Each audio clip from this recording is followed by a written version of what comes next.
Hi, this is Sarai calling from Avid, the pet microchip company. I'm calling in regards to red Chihuahua by the name of Bijou. We did receive a call that Bijou has been found.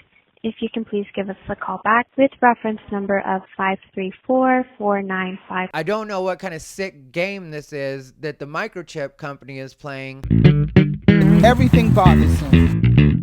What's up, everybody? Ty Rivera here, the absolute best LGBTQ comedian in the world. I fell asleep around 10 a.m. and then I woke up around 2. And then I got a call from a 951 number because it came up as Corona, California. I was thinking it was like one of my friends from there because I was in LA for a long time and I didn't want to talk to anybody. And then I get a call from my dad. And my dad is like, I just got a call from a number in Corona, California. And they said they had found Bijou, that they were the company that handles the microchip and for you to call. And then I was like, wait a second. And I looked at my phone, and you know how it transcribes your messages on iPhone. I saw that that is what it said on mine too. But at this point, it was like I already saw her in that Coyote's mouth. So I don't know what kind of sick game this is that the microchip company is playing. I don't know if they find your dog and then they tell you just so that you know for sure and you can go claim the body maybe. I just in my head was like, I'm not going to get my hopes up. This sucks that somebody would do this. I go ahead and call anyway, and they say Bijou is at the Austin Animal Services and that somebody had found her. I ask if she's alive, and they say according to what the information that they've been given,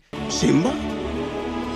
He's alive. They don't know how bad a condition she's in. So I immediately call Austin Animal Services. Austin Animal Services made it very easy for me to get the information that I needed from them. And they were like, yeah, she definitely does look like she's been attacked. They asked me for the story. I told them. They were just like, bring your ID, bring her proof of her latest vaccinations, which Bijou's rabies and everything else is up to date always. And I'm still thinking like, oh my God, how bad a shape is she in? Where did she sleep? And I still don't want to get my hopes up because I don't know if she's going to be bad enough. We're basically going to have to put her to sleep. One thing Austin Animal Services asked me that I didn't appreciate though was they did ask me if I wanted to surrender Bijou to them. I guess that's something they just have to ask. It's standard. And I was like, what? No, of course I'm going to get my baby right now. They also let me know that I have to sign a paper that actually says that I'm going to take her to the emergency, but I'm fine with any of it. Whatever I have to do, I'm going to do. But it all still feels not real. And so I get there. Just got news that my Bijou is alive.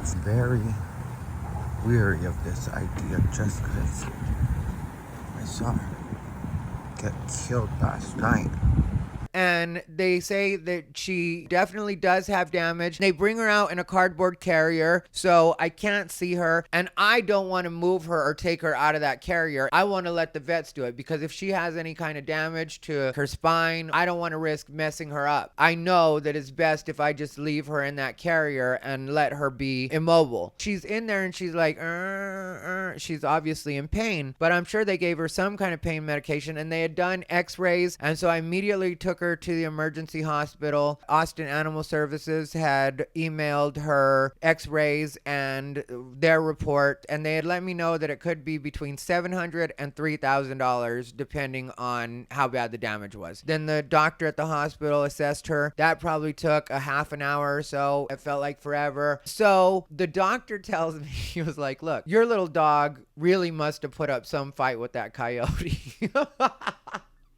Which I'm very proud of because Bijou is a tiny little puppy and that coyote really did have her. So I don't know if he had just pinched a nerve right and why she went lifeless the way she did. Maybe she was storing her energy because she was like, okay, when you put me down, I'm really going to you up, because Bijou doesn't like people putting their hands on her, especially other dogs. She just doesn't like it. But she's not like aggressive with them, but just like, you know, when they get too close or in her space, she's very clear about not having that. So I would imagine once the coyote put her down, she might have been like, I may not be able to whoop your ass, but I can be a big enough headache that you just don't want to with with me, which is kind of our family mantra. And then she tells me she's actually in very good shape considering what's happened. She's got puncture wounds. I've seen them since because I have to take care of her. But she was like, this should be $1,600. We're going to put her under anesthesia. That part can be dangerous. So we're just going to make you sign a waiver that says that we're not responsible and you know that this is a risk and we've informed you. I felt really terrible having to sign that, but I signed it because I needed Bijou to get taken care of. They were like, while she's under, we're going to completely clean out her wounds. Then you're going to be in charge of taking care of her when she goes home. We're going to send you home with antibiotics. We're going to send you home with painkillers. We're going to send you home with an anti-inflammatory. You're going to have to change out her bandages. I, of course, was like, yeah, $1,600 seemed like a bargain to get my baby back. I want my baby back, baby back, baby back. I want my baby back, baby back, baby back. They tell me it's going to take 2 or 3 hours. I'm like, I'm going to go to the gym so I'm not just obsessing about this and wringing my hands and waiting in the waiting room. What's going to happen is going to happen anyway. Bijou has already made it through this Coyote. I'm sure she's going to make it through this anesthesia. For some reason, this little dog loves me as much as I love her.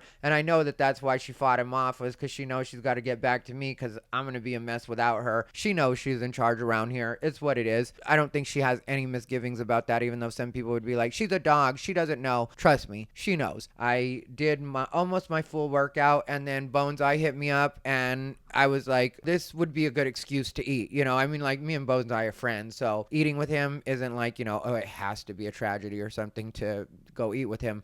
But I didn't feel like eating because this has had me knotted up. So I haven't eaten, and I know that I need to. And so we went to a Mexican restaurant and we were talking about it, and it was very helpful having him there because having a friend there like forced me to actually have to eat, even though I didn't necessarily want to. We get to about the 3-hour mark and I'm like, okay, they haven't called me yet, so I'm kind of worried about that. So I went ahead and called them, and they said that the doctor was busy, but they would call me back once they got a hold of her. And they call me back within a few minutes, and they tell me Bijou is just coming out of sedation and that her body temperature hasn't risen to where it needs to be yet. So there's no reason for me to go there before her body temperature has reached where it needs to be for her to be able to be discharged. I say, okay, I hang up. They call me back a few minutes later and they're like, Bijou's ready to go. It turns out that we didn't end up needing to put her under full anesthesia. We just sedated her. So they said that I'd be getting $635 back. So it was $1,000.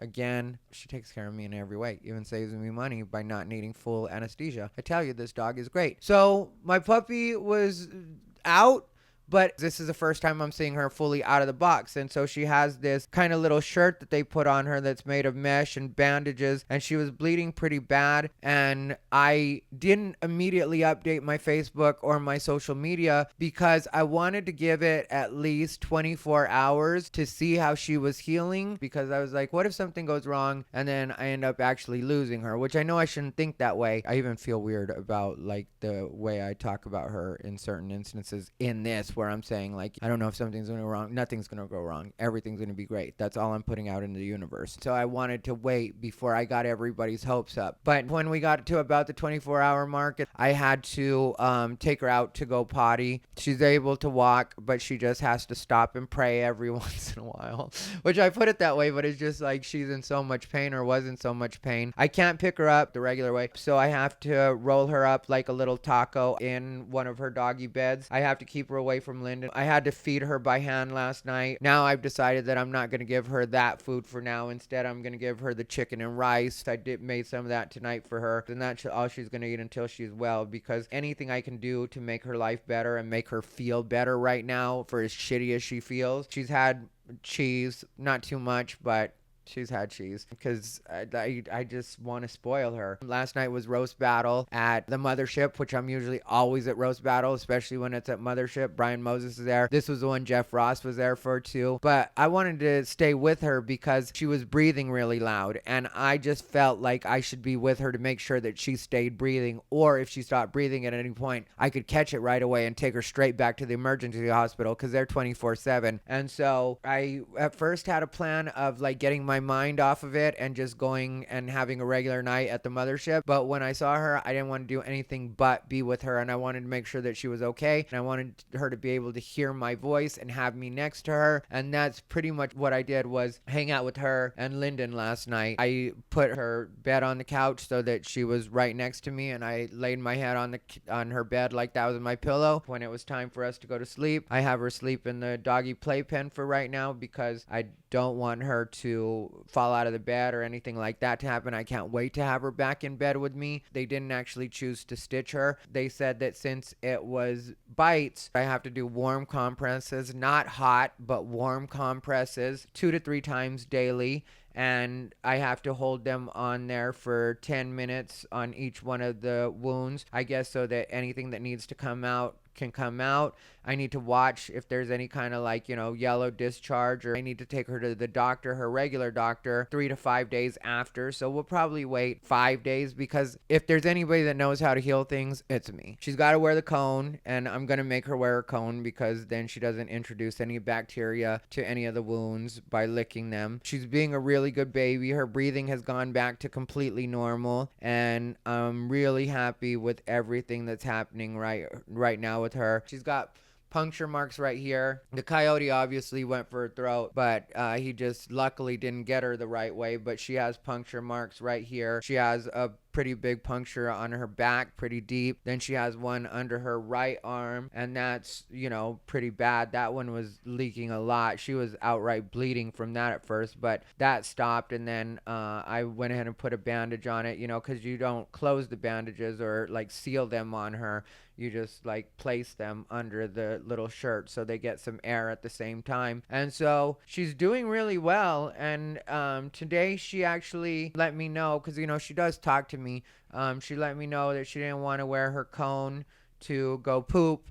And so for that moment, I took off her cone, and then I had to take off her cone in order to like use the warm compresses on her. She's also got like a puncture on the back of her neck, or maybe it's 2 on the back of her neck. And I can't tell you how much I love this dog and how much I just appreciate her for being everything that she is, even right now while she's, really, really hurting. I just thank God that everything went down the way that it did. I wish I could thank that Good Samaritan person to person and just say, hey, I really appreciate you getting my dog to a place where they could take care of her. And I'm thankful that I had her chipped when she was a little baby, because that's how they got a hold of me. And I'm thankful that I used my dad as a secondary, because I never would have checked that message, or maybe not checked it at least for a day or something, because I just didn't want to hear or talk to anybody. And so I wasn't interested in checking any messages. As far as I knew, she was gone, and that's all there was to it. So I didn't expect anybody to be calling about her. But just the way that everything worked out, I really won't be praying for any miracles, because I already got one. And I don't mean that in a cheesy way. That's really the way I feel about it.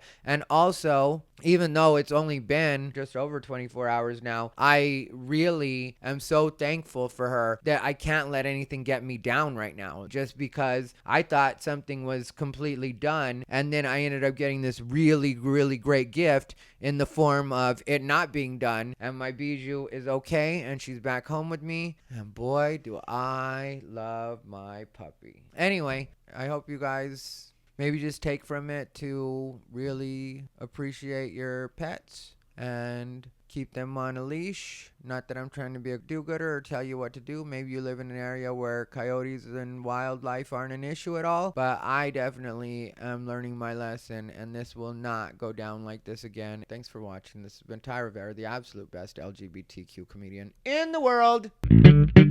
Everything bothersome.